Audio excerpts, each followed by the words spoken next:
একটা ছোট্ট গ্রামে এক গরিব মা তার ছেলেকে নিয়ে থাকতো। মায়ের স্বামী অনেক আগেই মারা গিয়েছিল। মা অন্যের বাড়িতে কাজ করে কোনো মতে ছেলেকে পড়াশোনা করাতো। ছেলেটা খুব মেধাবী ছিল, কিন্তু সংসারে অনেক অভাব ছিল। একদিন স্কুলে স্যার বললেন, আগামীকাল সবাইকে পরীক্ষার ফিস 500 টাকা আনতে হবে। ছেলেটা খুব চিন্তায় পড়ে গেল, কারণ তার মা এত টাকা কোথায় থেকে আনবে। সেদিন রাতে সে দেখল তার মা নিজের খাবার না খেয়ে টাকা জমাচ্ছে। পরের দিন সকালে মা ছেলেকে 500 টাকা দিয়ে বলল, বাবা, ভালো করে পরীক্ষা দিস।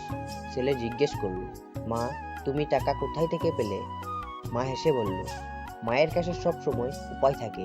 কিন্তু ছেলে জানতো মা নিজের কানের দুল বিক্রি করেছে। ছেলের চোখে পানি চলে এলো।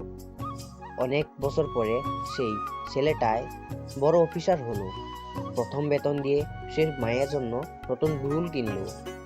মা তখন শুধু একটা কথাই বলল, তুই ভালো থাকলে সব সুখ।